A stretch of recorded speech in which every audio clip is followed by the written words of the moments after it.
Good morning. ಎಲ್ಲರಿಗೂ ಸಹ ವಂದನೆಗಳು. Good to be back home.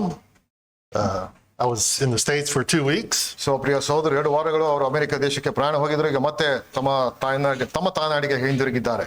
My son graduated from university, so it was a very, very proud moment for me. So ಪ್ರಿಯ ಸಹೋದರ ಮಗನು ಅಲ್ಲಿ graduation ಸೆರೆಮನಿಯಲ್ಲಿ ಅವರು ಭಾಗವಹಿಸಿದ್ರು ಮತ್ತು ಗ್ರಾಜುಯೇಷನ್ ಆಯಿತು. ಅದು ನಿಜವಾಗಿ ಸಹ ಒಂದು ರೀತಿಯ ಸಂತಸಭರಿತವಾದಂತಹ ಒಂದು ಸಮಯ ಅದಾಗಿತ್ತು. Also got to see my mother after 2 years. She's 91 years old. So ಅದೇ ಸಮಯದಲ್ಲಿ ಪ್ರಿಯ ಸಹೋದರ ತಾಯಿಯವರು 91 ವರ್ಷ ವೃದ್ಧಾಪ್ಯದಲ್ಲಿ ಇದ್ದಾರೆ. ಅವರನ್ನು ಸಹ ನೋಡುವಂತ 2 ವರ್ಷಗಳ ನಂತರ ನೋಡುವಂತಹ ಒಂದು ಭಾಗ್ಯ ಸಹ ಪ್ರಿಯ ಸಹೋದರಿಗೆ ಅದು ಸಿಕ್ಕಿತು. So it's always good to be back here. So ಮತ್ತೆ ನಿಮ್ಮ ಮಧ್ಯದಲ್ಲಿ ಒಂದು ಹಿಂತಿರುಗಿ ಬಂದಿರುವಂತಹದ್ದು ಬಹಳ ಸಂತಸವಾಗಿದೆ. Turn with me to the Gospel of Mark. ಮಾರ್ಕನ ಬರೆದ ಸುವಾರ್ತೆಯನ್ನು ನಾವು ಅಧ್ಯಯನ ಮಾಡ್ತಾ ಇದ್ದೇವೆ. ನಾವು ಅಧ್ಯಯನಕ್ಕೆ ನಾವು ಹಿಂತಿರುಗಿ ನಾವು ಬರೋಣ. And we've worked our way now to verse 40 through 45. ನಾವು 39ನೇ ವಚನ ತನಕ ಮುಗಿಸಿದ್ದೇವೆ. 40ರಿಂದ 45ನೇ ವಚನ ತನಕ ನಾವು ಓದಿಕೊಳ್ಳೋಣ. This is one of 2 occasions in the Synoptic Gospels that the lepers are cleansed.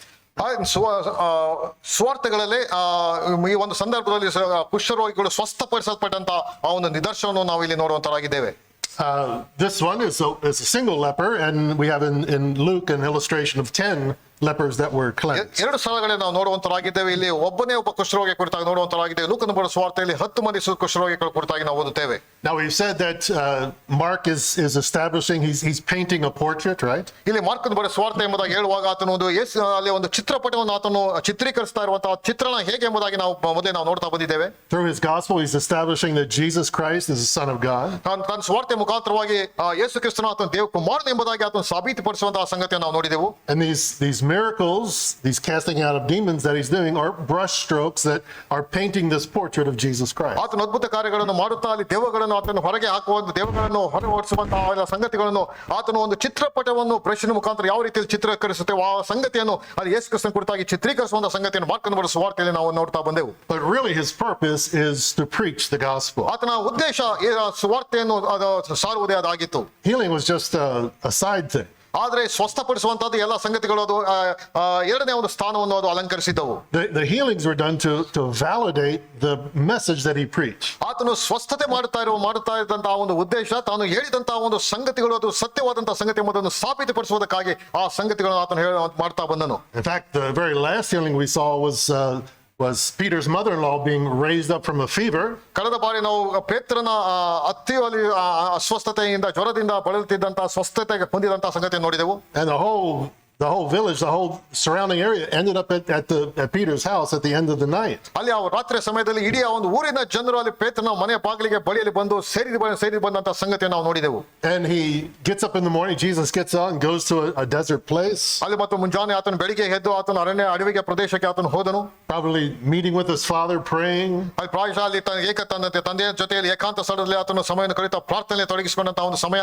And when his disciples and others come to find him, they want to keep him there so they can do more miracles. He says, let's go to another village. ಅಲ್ಲಿ ಆತನ ತನ್ನ ಶಿಷ್ಯರು ಅದೆಲ್ಲರೂ ಸಹ ಇನ್ನೂ ಸಹ ಜನರೆಲ್ಲರೂ ಸಹ ಕೂಡಿ ಬಂದು ಇಂದಿನ ಅನೇಕ ಸೂಚಕ ಕಾರ್ಯಗಳನ್ನು ನೋಡಬೇಕೆಂಬುದಾಗಿ ಆತನಿಗೆ ಕೇಳಿದಾಗ ನಾವು ಮತ್ತೊಂದು ಸ್ಥಳಕ್ಕೆ ಹೋಗೋಣ ಎಂಬುದಾಗಿ ಆತನು ಅಲ್ಲಿ ಹೇಳಿದನು. So that I can preach there also. ನಾನು ಆ ಒಂದು ಮತ್ತೊಂದು ಹೊಸ ಸ್ಥಳದಲ್ಲಿ ಸಹ ನಾನು ಒಂದು ಸ್ವಾರ್ಥವನ್ನು ಸಾರಬೇಕೆಂಬಂತ ಒಂದು ಧ್ಯೇಯ. And he ends with these words, for that is why I came. ನಾನು ಈ ಒಂದು ಉದ್ದೇಶಕ್ಕಾಗಿ ಒಂದು ಕಾರಣಕ್ಕಾಗಿ ನಾನು ಈ ಲೋಕಕ್ಕೆ ಬಂದಿದ್ದೇನೆ ಎಂಬುದಾಗಿ ಅಲ್ಲಿ ಸಾಬೀತುಪಡಿಸುವಂತಹ ಸಂಗತಿಯನ್ನು ನಾವು ನೋಡುತ್ತೇವೆ. That was verse 38. Let's move on to verse 40 through 45. ಆ ಸಂಗತಿಯನ್ನು 38ನೇ ವಚನ ನಾವು ನೋಡಿದೆವು. ಈಗ 40ನೇ ವಚನದಿಂದ 45ನೇ ವಚನ ತನಕ ನಾವು ನೋಡುವಂತರಾಗಿರೋಣ. Read it in kind of, please. ಮಾರ್ಕನ ಬರೆದ ಸುವಾರ್ತೆ 1ನೇ ಅಧ್ಯಾಯ 40ನೇ ವಚನದಿಂದ ಒಬ್ಬ ಕುಷ್ಠರೋಗಿಯು ಯೇಸುವಿನ ಬಳಿಗೆ ಬಂದು ಆತನ ಮುಂದೆ ಮೊಣಕಾಲೂರಿಕೊಂಡು ನಿನಗೆ ಮನಸ್ಸಿದ್ದರೆ ನನ್ನನ್ನು ಶುದ್ಧ ಮಾಡಬಲ್ಲೆ ಎಂದು ಬೇಡಿಕೊಳ್ಳಲು ಆತನು ಕನಿಕರಪಟ್ಟು ಕೈ ನೀಡಿ ಅವನನ್ನು ಮುಟ್ಟಿ ನನಗೆ ಮನಸ್ಸುಂಟು ಶುದ್ಧನಾಗು ಅಂದನು. ಕೂಡಲೇ ಅವನ ಕುಷ್ಠವು ಹೋಗಿ ಅವನು ಶುದ್ಧನಾದನು. ಆಗ ಯೇಸು ಅವನಿಗೆ ಯಾರಿಗೂ ಏನು ಹೇಳಬೇಡ, ನೋಡು, ಆದರೆ ಹೋಗಿ ಯಾಜಕನಿಗೆ ನಿನ್ನ ಮೈ ತೋರಿಸಿ ಮೋಶೆಯು ನೇಮಕ ಮಾಡಿರುವುದನ್ನು ಅರ್ಪಿಸಿ ನಿನ್ನ ಶುದ್ಧಾಚಾರವನ್ನು ನೆರವೇರಿಸು, ಅದು ಜನರಿಗೆ ಸಾಕ್ಷಿಯಾಗಲಿ ಎಂದು ಖಂಡಿತವಾಗಿ ಹೇಳಿ ಅವನನ್ನು ಕಳುಹಿಸಿಬಿಟ್ಟನು. ಆದರೆ ಅವನು ಹೊರಟು ಹೋಗಿ ಆ ಸಂಗತಿಯನ್ನು ಬಹಳವಾಗಿ ಸಾರಿ ಹಬ್ಬಿಸಿದ್ದರಿಂದ ಯೇಸು ಬಹಿರಂಗವಾಗಿ ಇನ್ನೂ ಯಾವ ಊರೊಳಕ್ಕೆ ಹೋಗಲಾರದೆ ಹೊರಗೆ ಅಡವಿಯ ಸ್ಥಳಗಳಲ್ಲಿ ಇದ್ದನು ಮತ್ತು ಜನರು 4 ಕಡೆಯಿಂದಲೂ ಆತನ ಬಳಿಗೆ ಬರುತ್ತಿದ್ದರು ಎಂಬುವಂತಹದ್ದೇ. Okay. So we hear in verse 40 we have a leper ಇಲ್ಲಿ 40ನೇ ವಚನದಲ್ಲಿ ಒಬ್ಬ ಕುಷ್ಠರೋಗಿ ಕುರಿತಾಗಿ ನಾವು ಓದುತ್ತೇವೆ. And he comes to Jesus. ಅಲ್ಲಿ ಯೇಸು ಕ್ರಿಸ್ತನ ಬಳಿಗೆ ಆತನು ಬಂದನು. If you don't know what leprosy is, I mean, if you're in India, you should probably know what leprosy is. ಪ್ರಾಯಶಃ ಕುಷ್ಠರೋಗ ಎಂಬುದಾಗಿ ಯಾವ ರೀತಿಯ ಕುಷ್ಠರೋಗ ಎಂಬುದಾಗಿ ನನಗೆ ಗೊತ್ತಿಲ್ಲ, ಆದರೆ ಪ್ರಾಯಶಃ ಭಾರತ ದೇಶದಲ್ಲಿ ಕುಷ್ಠರೋಗ ಎಂಬುದಾಗಿ ಹೇಳಿದ್ರೆ ಏನು ಎಂಬುದಾಗಿ ನನಗೆ ಗೊತ್ತುಂಟು ಎಂಬುದಾಗಿ ನೆನೆಸ್ತೇನೆ. And my father-in-law used to go to a leprosy colony and preach and have lunch with the lepers after lunch, after the preaching. ಪ್ರಿಯ ಸಹೋದರ, ಮಾವನವರು ಅವರು ಕುಷ್ಠರೋಗಿಗಳ ಪ್ರಾಂತ್ಯಕ್ಕೆ ಹೋಗಿ ಕುಷ್ಠರೋಗಿರುವಂತಹ ಮನೆಯಲ್ಲಿ ಅವರು ಸುವಾರ್ತೆಯನ್ನು ಸಾರಿ ಅಲ್ಲಿ ಅವ್ರ ಜೊತೆಯಲ್ಲಿ ಅವರು ಊಟ ಮಾಡ್ತಾ ಇದ್ದರು. So if anybody would know what leprosy is, the Indians would know what leprosy is. ಆದ್ರೆ ಭಾರತದಲ್ಲಿ ಅದಕ್ಕೆ ವಿಭಿನ್ನವಾದಂತಹ ಒಂದು ಮನೋಭಾವರಿಗೆ ಇರುವಂತದ್ದಾಗಿದೆ ಕುಷ್ಠರೋಗ ಎಂಬುದಾಗಿ ಹೇಳಿದ್ರೆ. The Greek word is lepre. ಆ ಗ್ರೀಕ್ ಪದ ಪ್ರಯೋಗ ಲೀಪ್ರೆ ಎಂಬುದಾಗಿದೆ. And of course we get the Latin, right? Lepre for that. ಅದನ್ನು ಲ್ಯಾಟಿನ್ ಭಾಷೆಗೆ ಲೆಪ್ರೆ ಎಂಬಂತ ಒಂದು ಪದ ಪ್ರಯೋಗ ಬಂದಂತದ್ದಾಗಿದೆ. There are many times, many kinds of skin diseases that could be seen as leprosy in the Bible. ಅಲ್ಲಿ ದೇವರ ವಾಕ್ಯದಲ್ಲಿ ಅನೇಕ ರೀತಿಯ ಚರ್ಮ ರೋಗದ ಒಂದು ಕಾಯಿಲೆಗಳಿಗೆ ಒಂದು ರೀತಿಯ ಕುಷ್ಠರೋಗಕ್ಕೆ ಅದನ್ನು ಹೋಲಿಸಿ ನೋಡುವಂತಹ ಸಂದರ್ಭವನ್ನು ದೇವರ ವಾಕ್ಯದಲ್ಲಿ ನಾವು ಓದುತ್ತೇವೆ. It's just like a generalization that it means scaly. ಒಂದು ರೀತಿಯಲ್ಲಿ ಒಂದು ಭಯಗುಟ್ಟಿಸುವಂತ ಒಂದು ರೀತಿಯಲ್ಲಿ ಸಾಧಾರಣೀಕರಣವಾದಂತಹ ಚರ್ಮದ ಯಾವುದೇ ರೀತಿಯ ಒಂದು ಕಾಯಿಲೆಯನ್ನು ಅದು ಕುಷ್ಠರೋಗ ಎಂಬುದಾಗಿ ಬಿಂಬಿಸುವಂತಹ ಒಂದು ಸಂಗತಿಯನ್ನು ನಾವು ನೋಡ್ತೇವೆ. Like a snake has the scales, a crocodile has that thick scaly skin. ಯಾವ ರೀತಿಯಲ್ಲಿ ಒಂದು ಮೊಸಳೆಯು ಸರ್ಪವು ಯಾವ ರೀತಿಯಲ್ಲಿ ತಮ್ಮ ಒಂದು ರೀತಿಯ ಸ್ಕೇಲ್ಗಳ ಚರ್ಮದ ಮೇಲೆ ಇರ್ತದೋ ಆ ಒಂದು ರೀತಿಯ ಸಂಗತಿ. But we have like psoriasis, right? Psoriasis is the skin is sloughing off. ಸೊರಾಯಿಸಿಸ್ ನಮಗೆ ಗೊತ್ತುಂಟು, ಅದು ಯಾವ ರೀತಿಯಲ್ಲಿ ಚರ್ಮದ ಒಂದು ಗಟ್ಟಿಯಾಗಿ ಅದು ಪದರವಾಗಿ ಹೊರಗೆ ಬರ್ತದೆ ಗೊತ್ತುಂಟು. Eczema is another scaly disease that we can get, skin disease. ಅದು ಎಕ್ಸಿಮಾ ಎಂಬಂತದ್ದು ಮತ್ತೊಂದು ಚರ್ಮ ರೋಗ. These would all be considered leprosy, but not the kind of leprosy which would make you unclean. ಆದ್ರೆ ಈ ಎಲ್ಲ ಸಂಗತಿಗಳನ್ನು ಕುಷ್ಠರೋಗ ಎಂಬುದಾಗಿ ಬಿಂಬಿಸಿದ್ದಾಗಿ ಸಹ ಅದರ ನಿಜವಾದಂತಹ ಒಂದು ಕುಷ್ಠರೋಗ ಎಂಬುದಾಗಿ ಹೇಳಿದ್ರೆ ಅದು ಅಶುದ್ಧರು ಎಂಬುದಾಗಿ ಅದನ್ನು ಬಿಂಬಿಸುವಂತ ಒಂದು ಸಂಗತಿ ಅದಾಗಿತ್ತು. If you had this kind of a scaly skin, you would go to the priest, and the priest would diagnose you. He would look at you. He'd put you away for 7 days, and he'd bring you back out again and look at you again. ಈ ಒಂದು ರೀತಿಯ ಚರ್ಮ ರೋಗದ ಒಂದು ಕಾಯಿಲೆಗಳಾಗಿದ್ರೆ ಅವರಿಗೆ ಹೋಗಿ ಯಾಜಕನ ಬಳಿಗೆ ತನ್ನ ಮೈಯನ್ನು ತೋರಿಸಿಕೊಳ್ತಾ ಇದ್ರು. ಯಾಜಕನ ಅದು ಸಂಪೂರ್ಣವಾಗಿ ಆತನು ಪರೀಕ್ಷೆಗೆ ಒಳಪಡಿಸಿ 7 ದಿನಗಳ ಆತನು ಪ್ರತ್ಯೇಕವಾಗಿಟ್ಟು ಆ ನಂತರ ಆತನು ಒಂದು ತೀರ್ಮಾನಕ್ಕೆ ಒಂದು ತೀರ್ಪನ್ನು ಆತನು ಕೊಡ್ತಾ ಇದ್ದನು. And if you had this kind of leprosy, the leprosy that made you unclean, you were then an outcast. ಆದ್ರೆ ಒಬ್ಬ ಕುಷ್ಠರೋಗಿ ಎಂಬುದಾಗಿ ಹೇಳುವಾಗ ಅಶುದ್ಧನ ಎಂಬುದಾಗಿ ಆತನು ತೀರ್ಪನ್ನು ಕೊಟ್ಟಿದ್ದೇ ಆಗಿದ್ರೆ ಆತನು ಹೊರಕ್ಕೆ ಹಾಕಲ್ಪಟ್ಟಂತ ಒಬ್ಬ ವ್ಯಕ್ತಿ ಆತನಾಗಿರುತ್ತಾ ಇದ್ದನು. And here we really don't have to assume it. It's actually said this is that kind of a leper. He is an unclean leper. ಆದ್ರೆ ಇಲ್ಲಿ ನೋಡ್ತಾ ಇರುವಂತಹ ಒಬ್ಬ ಕುಷ್ಠರೋಗಿ ಎಂಬುದಾಗಿ ಹೇಳಿದ್ರೆ ಅಶುದ್ಧನಾದಂತ ಒಬ್ಬ ಕುಷ್ಠರೋಗಿ ಈತನಾಗಿದ್ದನು. Just look at Leviticus quickly. Leviticus 13, we have the prescription of leprosy. ಅಲ್ಲಿ ಯಾಜಕಗಳ ಪುಸ್ತಕಕ್ಕೆ ನಮ್ಮ ಗಮನ ಹರಿಸೋಣ. ಅಲ್ಲಿ ಒಬ್ಬ ಸ್ಪಷ್ಟವಾದಂತ ಚಿತ್ರವನ್ನು ನಾವು ಅಲ್ಲಿ ಕುಷ್ಠರೋಗಿ ಕೊಡ್ತಾ ಓದ್ತೇವೆ. And some of these things they can appear for a little while and then go away. They're not that kind of leprosy. This is a different kind of leprosy. ಅಲ್ಲಿ ಕೆಲವು ಬಾರಿ ಕುಷ್ಠರೋಗಿ ಎಂಬುದಾಗಿ ಹೇಳಿದ್ರೆ ಅವರನ್ನು ಪರೀಕ್ಷೆ ಮಾಡಿ ಒಳಪಡಿಸ್ತಾ ಇದ್ರು. ಆದ್ರೆ ಸ್ವಲ್ಪ ಕಾಲ ಮೇಲೆ ಅದು ಇಲ್ಲದ ಹಾಗೆ ಅದು ಹೋಗ್ತಾ ಇತ್ತು. ಆ ರೀತಿಯಾದಂತ ಕುಷ್ಠರೋಗ ಇದಲ್ಲ, ಆದ್ರೆ ಅಶುದ್ಧವಾದಂತಹದ್ದು ಅದಾಗಿತ್ತು. If you're determined to have this kind of leprosy, this lepre, this Bacillus lepre. ಈ ಲೆಪ್ರೆ ಎಂಬಂತದ್ದು ಬ್ಯಾಕ್ಟೀರಿಯೋಸೋಸಸ್ ಎಂಬಂತ ಆ ಒಂದು ಸೂಕ್ಷ್ಮಾಣು ಜೀವಿಯಿಂದ ಬಂದಂತಹ ಒಂದು ಕಾಯಿಲೆ ಇದಾಗಿದೆ. This is what happens. You look at Leviticus 13:44 through 46. 13ನೇ ಅಧ್ಯಾಯ 44ನೇ ವಚನದಿಂದ, ಯಾಜಕ ಕಾಂಡಗಳ ಪುಸ್ತಕ 13ನೇ ಅಧ್ಯಾಯ 44ನೇ ವಚನದಿಂದ. This person has been diagnosed as leprous. It says he is a leprous man. He is unclean. ಕುಷ್ಠದಂತೆ ತೋರಿದರೆ ಅವನು ಕುಷ್ಠರೋಗಿ ಅಶುದ್ಧನು ಎಂಬುದಾಗಿ 44ನೇ ವಚನದಲ್ಲಿ ಓದ್ತೇವೆ. And the priest shall pronounce him unclean. ಯಾಜಕನು ಆತನನ್ನು ಕುಷ್ಠರೋಗಿ ಎಂಬುದಾಗಿ ಆತನ ತೀರ್ಪನ್ನು ಕೊಡ್ತಾ ಇದ್ದನು. His disease is on his head. ಅಲ್ಲಿ ಅವನು ಅಶುದ್ಧನೆಂದು ಯಾಜಕನು ನಿರ್ಣಯಿಸಬೇಕು. ಅವನ ತಲೆಯ ಮೇಲೆ ಕುಷ್ಠದ ಗುರುತು ಕಾಣಿಸಿದ್ರಿಂದ ಆತನ ದೇವರು ತೀರ್ಪನ್ನು ಕೊಡ್ತಾ ಇದ್ದನು. In other words, it's not your responsibilities, but it's plain to see. It's right on your face. ಅದು ನಿನ್ನ ಮುಂದೆ ಅದು ಸ್ಪಷ್ಟವಾಗಿ ಗೋಚರವಾಗುವಂತ ಒಂದು ಸಂಗತಿ ಅದಾಗಿತ್ತು. Everybody can see that you're leprous. ಎಲ್ಲರೂ ಸಾಕು ಗೋಚರವಾಗುವಂತ ಕುಷ್ಠರೋಗಿ ಎಂಬುದಾಗಿ ಗೋಚರವಾಗುವಂತ ಒಂದು ಸಂಗತಿ ಅದಾಗಿತ್ತು. It goes on in verse 45. The leprous person who has this disease shall wear torn clothes. He'll let his hair hang loose, and he shall cover his upper lip, his mustache, and cry, unclean, unclean. 45ನೇ ವಚನ. ಯಾರಲ್ಲಿ ಕುಷ್ಠದ ಗುರುತು ಕಾಣಬಂತೋ ಅವನು ತನ್ನ ಬಟ್ಟೆಗಳನ್ನು ಹರಿದುಕೊಂಡು ತಲೆಯನ್ನು ಕೆದರಿಕೊಂಡು ಬಾಯನ್ನು ಬಟ್ಟೆಯನ್ನು ಮುಚ್ಚಿಕೊಂಡು ನಾನು ಅಶುದ್ಧನೆಂದು ಕೂಗಿಕೊಳ್ಳಬೇಕು. Verse 46. He shall remain unclean as long as he has the disease, which is lifetime. ಆ ರೋಗದ ಗುರುತುಗಳು ಅವನಲ್ಲಿ ಇರುವ ದಿನಗಳೆಲ್ಲ ಅವನು ಅಶುದ್ಧನಾಗಿರುವನು. And look at these haunting words. He is unclean. ಇಲ್ಲಿ ನಾವು ಸ್ಪಷ್ಟವಾಗಿ ನೋಡುವಂತರಾಗಿದ್ದೇವೆ, ಈತನು ಅಶುದ್ಧನಾದಂತಹ ಒಬ್ಬ ವ್ಯಕ್ತಿ ಎಂಬುದಾಗಿ. He shall live alone. ಅವನು ಪ್ರತ್ಯೇಕವಾಗಿ ವಾಸವಾಗಿರಬೇಕು. His dwelling shall be outside the camp. ಅವನ ನಿವಾಸವು ಪಾಳೆಯದ ಹೊರಗೆ ಇರಬೇಕು. He's an outcast. ಆತನು ಒಂದು ಪಾಳೆಯದ ಹೊರಗೆ ಹಾಕಲ್ಪಟ್ಟಂತ ವ್ಯಕ್ತಿ ಆತನಾಗಿದ್ದನು. We see this same thing in Luke with the 10 lepers that were healed by or cleansed by Jesus. ಅದನ್ನೇ ನಾವು ಲೂಕನ ಬರೆದ ಸುವಾರ್ತೆಯಲ್ಲಿ 10 ಮಂದಿ ಕುಷ್ಠರೋಗಿಗಳನ್ನು ಸ್ವಸ್ಥಪಡಿಸಿದಂತಹ ಒಂದು ಸಂಗತಿಯನ್ನು ನಾವು ಅಲ್ಲಿ ಓದುತ್ತೇವೆ. It says they were standing afar off. They were outside the camp. ಅಲ್ಲಿ ಅದು ಪಾಳೆಯದ ಆಚೆ ದೂರದಲ್ಲಿ ನಿಂತುಕೊಂಡು ಅಲ್ಲಿ ಅದು ಮಾತನಾಡಿದ ಸಂಗತಿಯನ್ನು ನಾವು ನೋಡ್ತೇವೆ. And we know this man's a leper because he admits it. ಇಲ್ಲಿ ಒಬ್ಬ ಕುಷ್ಠರೋಗಿ ಯಾಕಂದ್ರೆ ತಾನು ಅರಿಕೆ ಮಾಡಿದಂತಹ ಸಂಗತಿ ನೋಡುವಂತರಾಗಿದ್ದೇವೆ. He says, you can make me clean. In other words, he was unclean. ನಾನು ಅಶುದ್ಧನಾಗಿದ್ದೇನೆ, ನೀನು ನನ್ನನ್ನು ಶುದ್ಧ ಮಾಡಬಲ್ಲೆ ಎಂಬುದಾಗಿ ಆತನು ಹೇಳಿದನು. Look at verse 40 again. And a leper came to Jesus, imploring him, and kneeling said to him, if you will, you can make me clean. ಒಬ್ಬ ಕುಷ್ಠರೋಗಿ ಯೇಸುವಿನ ಬಳಿಗೆ ಬಂದು ಆತನ ಮುಂದೆ ಮೊಣಕಾಲೂರಿಕೊಂಡು ನಿನಗೆ ಮನಸ್ಸಿದ್ದರೆ ನನ್ನ ಶುದ್ಧ ಮಾಡಬಲ್ಲೆ ಎಂದು ಬೇಡಿಕೊಂಡನು ಎಂಬುದಾಗಿ ಓದ್ತೇವೆ. I just want you to see his posture here. ಇಲ್ಲಿ ಆತನು ಮೊಣಕಾಲೂರಿಕೊಂಡು ಆತನಿಗೆ ಕೇಳಿದಂತಹ ಸಂಗತಿಯನ್ನು ನಾವು ನೋಡ್ತೇವೆ. Mark here says he was imploring, he was begging him, and he was kneeling before him. ಅಲ್ಲಿ ಆತನ ಮುಂದೆ ಮೊಣಕಾಲೂರಿಕೊಂಡು ಆತನಿಗೆ ಬೇಡಿಕೊಳ್ಳುವಂತಹ ಸಂಗತಿಯನ್ನು ಮಾರ್ಕನು ಚಿತ್ರೀಕರಿಸುವುದನ್ನು ನಾವು ನೋಡ್ತೇವೆ. Of course, synoptic, right? Synonymous. All 3 synoptic gospels say almost the same thing. ಅಲ್ಲಿ ಬೇರೆ ಎಲ್ಲ ಸುವಾರ್ತೆಗಳಲ್ಲೂ ಮತ್ತಾಯನ ಸುವಾರ್ತೆ, ಲೂಕನ ಸುವಾರ್ತೆಯಲ್ಲೂ ಸಹ ಅದೇ ರೀತಿಯ ಒಂದು ಚಿತ್ರಣವನ್ನು ನಾವು ಅಲ್ಲಿ ಓದುತ್ತೇವೆ. Matthew chapter 8, we see Jesus just finishes the Sermon on the Mount, and he's coming down the mountain, and he has this crowd following, and a leprous man, the same man, comes to Jesus. ಮತ್ತಾಯನ ಬರೆದ ಸುವಾರ್ತೆ 8ನೇ ಅಧ್ಯಾಯದಲ್ಲಿ ಪರ್ವತ ಪ್ರಸಂಗವನ್ನು ಮಾಡಿ ಮುಗಿಸಿದ ಮೇಲೆ ಆತನು ಅಲ್ಲಿ ಹೊರಗೆ ಬಂದಂತಹ ಒಂದು ಸಮಯದಲ್ಲಿ ಆ ಒಂದು ಸಂದರ್ಭದಲ್ಲಿ ಇಡೀ ಕುಷ್ಠರೋಗಿಗೆ ಕುರಿತಾಗಿ ಸಹ ನಾವು ಅಲ್ಲಿ ಓದುತ್ತೇವೆ. And it's verse 2, Matthew 8:2, he says, and behold, a leper came to him and knelt before him, saying, Lord, if you will, you can make me clean. ಒಬ್ಬ ಕುಷ್ಠರೋಗಿ ಯೇಸುವಿನ ಬಳಿಗೆ ಬಂದು ಆತನಿಗೆ ಅಡ್ಡ ಬಿದ್ದು, ಸ್ವಾಮಿ ನಿನಗೆ ಮನಸ್ಸಿದ್ದರೆ ನನ್ನನ್ನು ಶುದ್ಧ ಮಾಡಬಲ್ಲೆ ಅಂದನು. So not only is his posture kneeling and begging before him, he calls him Lord. ಅಲ್ಲಿ ಅಷ್ಟು ಮಾತ್ರ ಆತನು ಮೊಣಕಾಲೂರಿ ಕರ್ತನೆಯನ್ನು ಶುದ್ಧ ಮಾಡಬಲ್ಲೆ ಎಂಬುದಾಗಿ ಹೇಳಿದ್ದು ಮಾತ್ರವಲ್ಲ, ಆತನು ಒಡೆಯನೇ ಕರ್ತನೆ ಎಂಬುದಾಗಿ ಸಂಬೋಧನೆ ಮಾಡಿದ್ದನ್ನು ನಾವು ನೋಡ್ತೇವೆ. Luke, the other synoptic, Luke chapter 5, ಲೂಕನ ಬರೆದ ಸುವಾರ್ತೆ 5ನೇ ಅಧ್ಯಾಯದಲ್ಲಿ verse 12, 5ನೇ ಅಧ್ಯಾಯ 12ನೇ ವಚನದಲ್ಲಿ says, and when he saw Jesus, this is the leper, when the leper saw Jesus, he fell on his face and begged him, Lord, if you will, you can make me clean. ಆ ಮೈಯೆಲ್ಲ ಕುಷ್ಠರೋಗ ತುಂಬಿದ ಒಬ್ಬ ಮನುಷ್ಯನು ಯೇಸುವನ್ನು ಕಂಡು ಅಡ್ಡ ಬಿದ್ದು, ಸ್ವಾಮಿ ನಿನಗೆ ಮನಸ್ಸಿದ್ದರೆ ನನ್ನನ್ನು ಶುದ್ಧ ಮಾಡಬಲ್ಲೆ ಎಂದು ಬೇಡಿಕೊಂಡನು. Again, coming, begging, kneeling, prostrating himself, and calling him Lord. ಅಲ್ಲಿ ಆತನ ಮುಂದೆ ಅಡ್ಡ ಬಿದ್ದು ಆತನು ಬೇಡಿಕೊಂಡು ಆತನಿಗೆ ಕರ್ತನೆ ಒಡೆಯನೆಂಬುದಾಗಿ ಸಂಬೋಧನೆ ಮಾಡಿ ಆತನಲ್ಲಿ ಅಡ್ಡ ಬಿದ್ದು ಬೇಡಿಕೊಳ್ಳುವಂತಹ ಚಿತ್ರಣವನ್ನು ನಾವು ಓದುತ್ತೇವೆ. And how leprous was this man? Right? Luke says he was full of leprosy. ಆತ ಸಂಪೂರ್ಣವಾಗಿ ಆತನ ಕುಷ್ಠರೋಗಕ್ಕೆ ಭರಿತನಾಗಿದ್ದಾನೆ ಎಂದು ನಾವು ನೋಡ್ತೇವೆ. No matter where you looked on his body, his feet, his head, his ears, his back, he was full of leprosy. ಆತನ ದೇಹ ಯಾವುದೇ ಭಾಗ ನೋಡಿದ್ರು ಸಹ ಕುಷ್ಠರೋಗದಿಂದ ತುಂಬಿದಂತಹ ವ್ಯಕ್ತಿತ್ವನಾಗಿದ್ದನು. Matthew says a crowd was following Jesus down off the mountain. ಅಲ್ಲಿ ಮತ್ತಾಯನ ಬರೆದ ಸುವಾರ್ತೆ ನೋಡುವಂತರಾಗಿದ್ದ ಒಂದು ದೊಡ್ಡ ಜನ ಸಮೂಹ ಯೇಸು ಕ್ರಿಸ್ತನ ಪರ್ವತ ಪ್ರಸಂಗ ಆದ ನಂತರ ಅಲ್ಲಿ ಆತನು ಹಿಂಬಾಲಿಸಿಕೊಂಡು ಹೋಗುತ್ತಾ ಇತ್ತು ಎಂಬುದಾಗಿ ಓದ್ತೇವೆ. Luke says he was entering into a city. ಅಲ್ಲಿ ಲೂಕನ ಬರೆದ ಸುವಾರ್ತೆಯಲ್ಲಿ ಒಂದು ಪಟ್ಟಣವನ್ನು ಪ್ರವೇಶ ಮಾಡ್ತಾ ಇದ್ದಾನೆ ಎಂಬುದಾಗಿ ಅಲ್ಲಿ ಓದ್ತೇವೆ.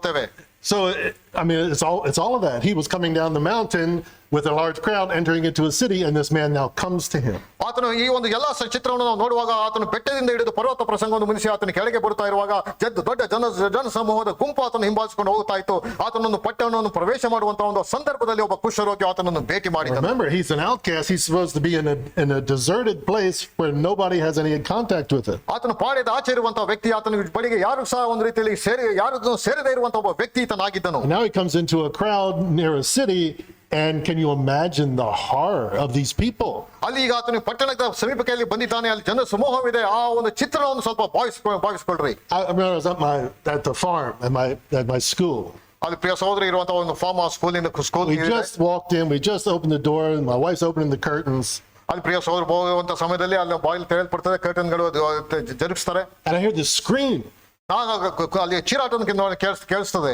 My heart almost stopped in my chest. So this blood-curdling scream. ಅಲ್ಲಿ ಒಂದು ದೊಡ್ಡ ಅಂತ ಚೀರಾಟದ ಶಬ್ದ ಕೇಳ್ತಾ, ಒಂದು ಚೀರಾಟ ಕೇಳಿದಾಗ ನನಗೆ ಒಂದು ರೀತಿಯ ಹೃದಯ ಸ್ತಬ್ಧವಾದಂತಹ ಒಂದು ಸನ್ನಿವೇಶ ಅದಾಗಿತ್ತು. And I was shocked. I said, "What is it? Is it a king cobra or something?" ಅಲ್ಲಿ ಏನ್ ದೊಡ್ಡ ಅಂತ ಚೀರಾಟ ಆಯ್ತು, ಏನೋ ಹಾವು ಏನಾದ್ರು ಬಂತ, ಯಾವ ರೀತಿ ಅಂತ ದೊಡ್ಡ ಅಂತ ಒಂದು ಚೀರಾಟದ ಶಬ್ದ ನನಗೆ ಕೇಳಿಸಿತು. You must have seen some kind of a venomous snake or a panther or something that screamed like that. ಆ ರೀತಿಯಾದಂತಹ ಚೀರಾಟದ ಧ್ವನಿಯಲ್ಲಿ ಕೇಳಿ ಬಂದಿತ್ತು. It was a lizard. A lizard, she opened the curtain, a lizard fell off the curtain on the ground, and she let out this blood-curdling scream. ಅದು screen ಅನ್ನು ತೆಗೆದಂತ ಸಮಯದಲ್ಲಿ ಅದ್ದಿದ್ದಂತ ಒಂದು ಹಲ್ಲಿ ಅದು ಬಿತ್ತು. ಆ ಹಲ್ಲಿ ಬಿದ್ದಂತ ಆ ಒಂದು ಹಲ್ಲಿಯನ್ನು ನೋಡಿ ಅಷ್ಟು ದೊಡ್ಡ ಚೀರಾಟ ಪ್ರಿಯ ಪತ್ನಿಯವರು ಮಾಡಿದ್ರು. Can you imagine this crowd's reaction when they see a leper coming into the city and bowing before Jesus? They must have just spread like it was it was the COVID virus or something. ಅದು ಇಲ್ಲಿಯೇ ಸಂದರ್ಭವನ್ನು ಸ್ವಲ್ಪ ಊಹನೆ ಮಾಡಿಕೊಳ್ಳ್ರಿ. ಅಲ್ಲಿ ಯೇಸು ಕ್ರಿಸ್ತನಲ್ಲಿ ಅಲ್ಲಿ ಬಂದಿದ್ದಾನೆ, ಅಲ್ಲಿ ಊರನ್ನು ಪ್ರವೇಶ ಮಾಡ್ತಿದ್ದಾನೆ, ಜನಸಮೂಹದ ಗುಂಪು ಆತನ ಹಿಂಬಾಲಿಸಿದೆ. ಆ ಒಂದು ಸಮಯದಲ್ಲಿ ಒಬ್ಬ ಕುಷ್ಠರೋಗಿಯು ಆ ಸಮಯದಲ್ಲಿ ಅವರ ಬಳಿಯಲ್ಲಿ ಬಂದಿದ್ದಾನೆ ಎಂಬುದಾಗಿ ಆತನು ನೋಡಿದ ತಕ್ಷಣ ಪ್ರಾಯಶಾಲಿದ್ದಂತ ಜನರ ಗುಂಪು ಚದರಿ ಚೀರಾಟರು ಹೋಗಿದ್ದಿರಬಹುದು. The crowd may not have accepted him, but Jesus did. ಆದ್ರೆ ಅಲ್ಲಿ ಯೇಸು ಕ್ರಿಸ್ತನಲ್ಲಿ ಆತನು ಸ್ವೀಕಾರ ಮಾಡಿದ್ದನು. He was a leper, he was unclean, he was an outcast. ಅಲ್ಲಿ ಆತನು ಅಶುದ್ಧನು, ಆತನು ಪಾಳೆಯದ ಆಚೆ ಇರಬೇಕಾದಂತ ವ್ಯಕ್ತಿ But ಆತನಾಗಿದ್ದನು. he came in an attitude of worship. ಅಲ್ಲಿ ಆತನು ಒಂದು ಆರಾಧನೆಯ ಒಂದು ಮನೋಭಾವದಿಂದ ಅಲ್ಲಿ ಯೇಸು ಕ್ರಿಸ್ತನ ಬಳಿಗೆ ಅಲ್ಲಿ ಬಂದನು. He fell on his face before Jesus. ಅಲ್ಲಿ ಯೇಸು ಕ್ರಿಸ್ತನ ಮುಂದೆ ಅಡ್ಡ ಬಿದ್ದನು. He came desperate. ಅಲ್ಲಿ ಒಂದು ರೀತಿಯ ಅತ್ಯಂತ ಹತಾಶೆ ಉಳ್ಳವನಾಗಿ ಅಲ್ಲಿ ಬಂದಿದ್ದನು. He was begging. ಅಲ್ಲಿ ಆತನು ಬೇಡಿಕೊಳ್ಳುವಂತಹ ಸಂಗತಿಯನ್ನು ನಾವು ನೋಡ್ತೇವೆ. He called Jesus Lord. ಕರ್ತನೇ ಒಡೆಯನೆಂಬುದಾಗಿ ಆತನು ಯೇಸು ಕ್ರಿಸ್ತನ ಸಂಬೋಧನೆ ಮಾಡಿದನು. And he didn't make any demands on Jesus. It wasn't like he had a right to be healed by Jesus. ಅಲ್ಲಿ ಯಾವ ಬೇಡಿಕೆಯನ್ನು ಆತನು ಮಾಡಿಲ್ಲ. ಅಲ್ಲಿ ಆತನು ತನ್ನ ಸ್ವಸ್ಥತೆ ಆಗುವಂತ ಹಕ್ಕು ಹೊಂದಿದಂತವನಾಗಿ ಅಲ್ಲಿ He ಬಂದಿದ್ದನು. said, if you are willing, you can heal me. ನೀನು ಮನಸ್ಸು ಮಾಡಿದ್ದಾರೆ ಎಂಬಂತ ಪದಪ್ರಯೋಗನ ಅಲ್ಲಿ ಉಪಯೋಗಿಸಿದ್ದಾಗಿ ನಾವು ನೋಡ್ತೇವೆ. He recognizes Jesus' sovereignty. ಅಲ್ಲಿ ಯೇಸು ಕ್ರಿಸ್ತನ ಸಾರ್ವಭೌಮತ್ವವನ್ನು ಅಲ್ಲಿ ಆತನು ಗುರುತಿಸಿದನು. He recognizes that he needs to be cleansed. ಅಲ್ಲಿ ತಾನು ಶುದ್ಧನಾಗುವಂತ ಅವಶ್ಯಕತೆಯನ್ನು ಅಲ್ಲಿ ಗುರುತಿಸಿದ್ದನು. You can make me clean. ನೀನು ನನ್ನನ್ನು ಶುದ್ಧ ಮಾಡಬಲ್ಲೆ. Cleansing is only talked about leprosy. Leprosy is never healed. It never talked about being healed in the scripture. It's always talked about being cleansed. ಅಲ್ಲಿ ಯಾವುದು ಕುಷ್ಠರೋಗ ಎಂಬುದಾಗಿ ಹೇಳುವಾಗ ಅದು ಸ್ವಸ್ಥತೆ ಎನ್ನುವಂತದ್ದು ಎಂಬುದಾಗಿ ಎಲ್ಲೂ ಸಹ ದೇವರ ವಾಕ್ಯದಲ್ಲಿ ಉಪಯೋಗಿಸಲ್ಪಟ್ಟದಾಗಿ ನಾವು ನೋಡುವುದಿಲ್ಲ. ಆದ್ರೆ ಕುಷ್ಠರೋಗ ಎಂಬುದಾಗಿ ಹೇಳುವಾಗ ಆ ಶುದ್ಧತೆಗೆ ನಡೆಸಲ್ಪಟ್ಟಿತ ಎಂಬಂತ ಸಂಗತಿಯನ್ನು ನಾವು ನೋಡ್ತೇವೆ. Leprosy is really like a metaphor for sin. ಅದು ಕುಷ್ಠರೋಗ ಎಂಬುದಾಗಿ ಹೇಳುವಾಗ ಪಾಪವನ್ನು ಸೂಚಿಸುವಂತ ಒಂದು ರೂಪಕದ ಹಾಗೆ ಇದೆ. You see, you're not healed from sin, you are cleansed from sin. ನೀನು ಪಾಪದಿಂದ ಸ್ವಸ್ಥತೆಯನ್ನು ಹೊಂದುವುದಿಲ್ಲ, ಆದ್ರೆ ಪಾಪದಿಂದ ನೀನು ಶುದ್ಧೀಕರಣ ಹೊಂದುತ್ತಿ. This leper comes like a repentant sinner. ಒಬ್ಬ ಪಶ್ಚಾತ್ತಾಪಪಟ್ಟಂತ ಒಬ್ಬ ಪಾಪಿಯಾಗಿ ಯೇಸು ಕ್ರಿಸ್ತನ ಬಳಿಗೆ ಬಂದಂತ ಒಂದು ಚಿತ್ರಣವನ್ನು ಒಬ್ಬ ಈ ಕುಷ್ಠರೋಗಿಯಲ್ಲಿ ನಾವು ನೋಡುತ್ತೇವೆ. Coming to Jesus for salvation. ಯೇಸು ಕ್ರಿಸ್ತನ ಬಳಿಗೆ ಒಂದು ರಕ್ಷಣೆಗೋಸ್ಕರವಾಗಿ ಬಂದಂತ ಒಂದು ಸಂಗತಿಯನ್ನು ನಾವು ನೋಡುತ್ತೇವೆ. In fact, that's what Jesus preached. He preached repentance unto salvation. ಅಲ್ಲಿ ಒಂದು ಪಶ್ಚಾತ್ತಾಪದ ಮುಖಾಂತರವಾಗಿ ರಕ್ಷಣೆಯ ಸಂಗತಿಯನ್ನು ಯೇಸು ಕ್ರಿಸ್ತನು ಬೋಧನೆ ಮಾಡ್ತಾ ಇದ್ದನು. The parallels here are remarkable between the leper and a sinner. ಒಂದು ರೀತಿಯಲ್ಲಿ ಒಬ್ಬ ಕುಷ್ಠರೋಗಿಯನ್ನು ಒಂದು ಕಡೆಯಲ್ಲಿ ಪಾಪಿಯನ್ನು ಒಂದು ಕಡೆಯಲ್ಲಿ ಹೋಲಿಸಿದ್ರೆ ಆ ಒಂದು ಚಿತ್ರಣ ಬಹಳ ಸ್ಪಷ್ಟವಾದಂತಹ ಒಂದು ಚಿತ್ರಣವನ್ನು ಕೊಡುವಂತದ್ದಾಗಿದೆ. Just a little note. ಒಂದು ಸ್ಪಷ್ಟವಾದ ಒಂದು note. You may think from watching God television and all that this man would have been the perfect candidate for healing. ಅಲ್ಲಿ ಒಂದು ರೀತಿಯಲ್ಲಿ ಗಾಡ್ ಚಾನೆಲ್ ಎಲ್ಲರೂ ಸಹ ನೀವು ಆ ಹೀಲಿಂಗ್ ಎಲ್ಲ ಸಂಗತಿಗಳನ್ನು ನೀವು ಪ್ರೋಗ್ರಾಮ್ ಅಲ್ಲಿ ನೋಡಬಹುದು. ಆದ್ರೆ ಇಲ್ಲೊಬ್ಬ ಕುಷ್ಠರೋಗಿ ಈತ ನಿಜವಾದಂತಹ ಒಂದು ಸ್ವಸ್ಥತೆಯನ್ನು ಹೊಂದುವುದಕ್ಕೆ ಸೂಕ್ತವಾದಂತಹ ಒಬ್ಬ candidate ಈತನಾಗಿ. Just think of his posture. ಅಲ್ಲಿ ಆತನು ಸಂಗತಿಯನ್ನು ಗಮನಿಸ್ರಿ. He's worshiping, he's begging. ಅಲ್ಲಿ ಆತನು ಅಡ್ಡ ಬಿದ್ದು ಆತನು ಆರಾಧಿಸುವಂತಹ ಒಂದು ಸಂಗತಿಯನ್ನು ನಾವು ಅಲ್ಲಿ ನೋಡ್ತೇವೆ. He's calling Jesus Lord. ಕರ್ತನೇ ನೀನು ಒಡೆಯನೇ ಎಂಬುದಾಗಿ ಯೇಸು ಕ್ರಿಸ್ತನು ಸಂಬೋಧನೆ ಮಾಡಿದಂತಹ ಸಂಗತಿಯನ್ನು ನೋಡ್ತೇವೆ. He says, you can make me clean, I have faith. ನೀನು ಮನಸ್ಸಿದ್ದರೆ ಸ್ವಸ್ಥ ಮಾಡಬಲ್ಲೆ, ನನಗೆ ನಂಬಿಕೆ ಉಂಟು. He's the perfect candidate for healing. ಅಲ್ಲಿ ಸ್ವಸ್ಥತೆಯನ್ನು ಹೊಂದಲು ಅರ್ಹನಾದಂತಹ ಒಬ್ಬ ಅಭ್ಯರ್ಥಿತನಾಗಿದ್ದಾನೆ. But Jesus healed people that didn't respect him. ಅನೇಕರನ್ನು ಯೇಸು ಕ್ರಿಸ್ತನು ಸ್ವಸ್ಥ ಮಾಡಿದನು, ಆದ್ರೆ ಆತನಿಗೆ ತಕ್ಕಬೇಕಂತ ಗೌರವವನ್ನು ಅವರು ಸಲ್ಲಿಸಲಿಲ್ಲ. There was a man lame at the pool of Bethesda, lame for 38 years, didn't even know who Jesus was, and Jesus healed him. ಅಲ್ಲಿ ಬೆತ್ಸಾದ ಕೊಳದಲ್ಲಿ 38 ವರ್ಷಗಳಿಂದ ಒಬ್ಬ ಪಾರ್ಶ್ವವಾಯು ರೋಗಿ ಬಿದ್ದಿದ್ದನು, ಯೇಸು ಕ್ರಿಸ್ತನಲ್ಲಿ ಸ್ವಸ್ಥಪಡಿಸಿದ್ದನು. He healed people that didn't bow down to him. ಅಲ್ಲಿ ಅನೇಕರು ಆತನಿಗೆ ಅಡ್ಡ ಬೀಳದ ಇದ್ದಾಗಿ ಸಹ ಯೇಸು ಕ್ರಿಸ್ತನಿಗೆ ಸ್ವಸ್ಥತೆಯನ್ನು ಮಾಡಿದನು. Didn't worship him. ಅಲ್ಲಿ ಆತನ ಆರಾಧನೆ ಮಾಡಲಿಲ್ಲ. Didn't call him Lord. ಅದು ಕರ್ತನು ಒಡೆಯನೆಂಬುದಾಗಿ ಸಂಬೋಧನೆ ಮಾಡಲಿಲ್ಲ. Luke tells us, Luke chapter 4, he healed them all. ಅಲ್ಲಿ ಲೂಕನ ಸುವಾರ್ತೆ 4ನೇ ಅಧ್ಯಾಯದಲ್ಲಿ ಓದುವಂತರಾಗಿದೆ, ಎಲ್ಲರನ್ನೂ ಆತನು ಸ್ವಸ್ಥಪಡಿಸಿದ ಎಂಬುದಾಗಿ ಓದ್ತೇವೆ. The only reason why Jesus healed this man, ಇಲ್ಲಿ ಒಂದೇ ಒಂದು ಕಾರಣಕ್ಕೆ ಯಾಕೆ ಯೇಸು ಕ್ರಿಸ್ತನು ಒಬ್ಬ ಕುಷ್ಠರೋಗಿಯನ್ನು ಸ್ವಸ್ಥ ಮಾಡಿದನು ಎಂಬುದಾಗಿ ಹೇಳಿದರೆ, the only reason that Jesus cleanses not just the leper but cleanses the sinner is in verse 41. ಅದು ಯಾಕೆ ಎಂಬುದಾಗಿ 41ನೇ ವಚನದಲ್ಲಿ ನಾವು ಅದರ ಕುರಿತಾಗಿ ಅಲ್ಲಿ ಓದುತ್ತೇವೆ. Verse 41, moved with compassion. ಆತನು ಮಮತಾಕಾರದಲ್ಲಿ ನಿಂದ ಕೂಡಿದವನಾದನು ಎಂಬುದಾಗಿ ಓದ್ತೇವೆ. He was moved with compassion. ಆತನು ನನಗೆ ಮನಸ್ಸುಂಟು ಶುದ್ಧನಾಗು ಎಂಬುದಾಗಿ ಹೇಳಿದನು. That's the heart of Jesus. That's the heart of God. ಅದು ತಾನೇ ದಯೆಯಿಂದ ಕೂಡಿದಂತ ಹೃದಯ ಆಯ್ತು. ಅದು ತಾನೇ ದೇವರ ಒಂದು ಹೃದಯ, ಕರ್ತನ ಹೃದಯ ಅದು ಹಾಗೆ ಅದೇ. That's unmerited favor. It's grace. ಅದು ತಾನೇ ಕೃಪೆ ಎಂಬುದಂತ ಅರ್ಥವನ್ನು ಕೊಡುವಂತದ್ದಾಗಿದೆ. ಅನರ್ಹತೆ ಉಳ್ಳಂತ ವ್ಯಕ್ತಿಗೆ ದೊರಕುವಂತ ಒಂದು ಅರ್ಹತೆ ಕೊಡುವಂತ ಸಂಗತಿ. The leper didn't deserve cleansing, and sinners don't deserve it either. ಅಲ್ಲಿ ಯಾವ ರೀತಿಯಲ್ಲಿ ಕುಷ್ಠರೋಗಿಯು ಆ ಒಂದು ಶುದ್ಧವನ್ನು ಹೊಂದಲಿಕ್ಕೆ ಯಾವುದು ಅನರ್ಹನಾಗಿದ್ದಾನೆ, ಅದೇ ರೀತಿ ಪಾಪಿಯು ಸಹ ಶುದ್ಧನಾಗುವುದಕ್ಕೆ ಅನರ್ಹನಾದಂತ ವ್ಯಕ್ತಿ ಆತನಾಗಿದ್ದಾನೆ. It's only the grace of God. ಅದೊಂದು ದೇವರ ಒಂದು ಕೃಪೆಯ ಹೊರತು ಮತ್ತೆ ಯಾವ ಸಂಗತಿಯೂ ಅಲ್ಲಿ ಅಲ್ಲ. Then extending the hand, right? ಅಲ್ಲಿ ತನ್ನ ಒಂದು ಕೈಯನ್ನು ನಮ್ಮ ಕಡೆಗೆ ಆತನು ಚಾಚಿದನು. The hand of grace. ಆ ಕೃಪೆಯ ಒಂದು ಹಸ್ತವನ್ನು ನಮ್ಮ ಕಡೆಗೆ ಆತನು And ಚಾಚಿದನು. that's what it says here. He stretched out his hand and he touched him. ಅಲ್ಲಿ ತನ್ನ ಕೈಯನ್ನು ಚಾಚಿ ಆತನನ್ನು ಸ್ಪರ್ಶಿಸಿದನು, ಮುಟ್ಟಿದನು. Jesus touches the untouchable. ಅಲ್ಲಿ ಅಶುದ್ಧವಾದಂತ ಅಸ್ಪೃಶ್ಯವಾದಂತ ವ್ಯಕ್ತಿಯನ್ನು ದೇವರಲ್ಲಿ ಸ್ಪರ್ಶಿಸಿದನು. He's not to be touched. He's to be outside the camp. ಅಲ್ಲಿಗೆ ಒಂದು ಪಾಳ್ಯದ ಆಚಾರ ಬೇಕಾಗಿತ್ತು. ಯಾರು ಸಹ ಮುಟ್ಟಿಸಿಕೊಳ್ಳಲಾದಂತ ವ್ಯಕ್ತಿ ಆತನಾಗಿದ್ದನು. Away from the people of God. ದೇವ ಜನರಿಂದ ದೂರ ಇರುವಂತ ವ್ಯಕ್ತಿ ಆತನಾಗಿದ್ದನು. Away from the house of God. That's what happened to Uriah, the king Uriah. ಅಲ್ಲಿ ದೇವರ ಒಂದು ಆಲಯದಿಂದ ಹೊರಗೆ ಇರಬೇಕಾದಂತ ವ್ಯಕ್ತಿ ಆತನಾಗಿದ್ದನು. ಅರಸನಾದಂತ ಊರಿಯನ್ನು ಕುರಿತಾಗಿ ಅದನ್ನೇ ನಾವು ದೇವರ ವಾಕ್ಯ ಓದುವಂತರಾಗಿದ್ದೇವೆ. He became leprous after his sin, and he was put away and kept out of the house of God and kept away from the people of God. ಅಲ್ಲಿ ಆತನು ಕುಷ್ಠರೋಗ ಉರಿಯನಿಗೆ ಬಂದಂತ ಸಮಯದಲ್ಲಿ ಆತನು ಅರಮನೆಯಿಂದ ಹೊರಗೆ ಹಾಕಲ್ಪಟ್ಟನು, ದೇವ ಜನರಿಂದ ಹೊರಗೆ ಹಾಕಲ್ಪಟ್ಟನು, ದೇವಾಲಯದಿಂದ ಹೊರಗೆ ಹಾಕಲ್ಪಟ್ಟಂತ ವ್ಯಕ್ತಿ ಆತನಾದನು. Jesus touches the untouchable. ಆದ್ರೆ ಅಸ್ಪೃಶ್ಯದಂತಹ ವ್ಯಕ್ತಿಯನ್ನು ಯೇಸು ಕ್ರಿಸ್ತನಲ್ಲಿ ಸ್ಪರ್ಶಿಸಿದನು. And he cleansed the unclean without becoming unclean himself. ಅಲ್ಲಿ ತಾನು ಅಶುದ್ಧನಾಗದ ರೀತಿಯಲ್ಲಿ ತಾನು ಆ ಒಬ್ಬ ವ್ಯಕ್ತಿಯನ್ನು ಅಶುದ್ಧವಾದಂತ ವ್ಯಕ್ತಿಯನ್ನು ಆತನಲ್ಲಿ ಶುದ್ಧೀಕರಿಸಿದನು. Remember the story where the woman comes and touches the hem of his garment? ಅಲ್ಲಿ ಒಬ್ಬ ಸ್ತ್ರೀ ಆತನು ಬಂದು ನಾನು ಆತನ ಗೊಂಡೆಯನ್ನು ಮುಟ್ಟಿದ್ರೆ ಸಾಕು, ನಾನು ಸ್ವಸ್ಥ ಆಗ್ತೇನೆ ಎಂಬುದಾಗಿ ಬಂದು ಮುಟ್ಟಿದಂತ ಸ್ತ್ರೀಯನ್ನು ನೋಡ್ತೇವೆ. He says, who touched me? I felt virtue leave out of my body. ಅಲ್ಲಿ ನನ್ನನ್ನು ಯಾರು ಮುಟ್ಟಿದ್ರು ನನ್ನಿಂದ ಶಕ್ತಿಯು ಹರಿದು ಹೋಯ್ತು ಎಂಬುದಾಗಿ ಅಲ್ಲಿ ಹಿಂತಿರುಗಿ ಆತನು ಹೇಳಿದನು. He heals the unclean without becoming unclean himself. ತಾನು ಯಾವ ರೀತಿಯಲ್ಲಿ ಅಶುದ್ಧನಾಗದೆ ಅಶುದ್ಧನಾದ ವ್ಯಕ್ತಿಯನ್ನು ಶುದ್ಧೀಕರಿಸುವಂತ ವ್ಯಕ್ತಿ ಆತನಾಗಿದ್ದಾನೆ. Verse 42, and immediately the leprosy left him and he was made clean. 44ನೇ ವಚನ, ಕೂಡಲೇ ಅವನು ಕುಷ್ಠವು ಹೋಗಿ ಅವನು ಶುದ್ಧನಾದನು. You see the order there? ಅದೇ ಒಂದು ಕ್ರಮವನ್ನು ಗಮನಿಸ್ರಿ. The leprosy left him ಆ ಒಂದು ಕುಷ್ಠರೋಗ ಹೊರಟು ಹೋಯಿತು, and he was made clean. ಅಲ್ಲಿ ಆತನು ಶುದ್ಧ ಮಾಡಲ್ಪಟ್ಟನು. The healing occurred, the leprosy left him, ಅಲ್ಲಿ ಅವನ ಸ್ವಸ್ಥತೆ ಎನ್ನುವಂಥದ್ದು ಬಂದಿತು, ಅಲ್ಲಿ ಕುಷ್ಠವು ಹೊರಟು ಹೋಯಿತು. and it was followed by the cleansing. ಅದಾದ ನಂತರ ಶುದ್ಧೀಕರಣದ ಕಾರ್ಯ ಅಲ್ಲಿ ಬಂದಂತ ಸಂಗತಿ ನೋಡ್ತೇವೆ. He was made clean. ಅಲ್ಲಿ ಆತನು ಶುದ್ಧ ಮಾಡಲ್ಪಟ್ಟನು.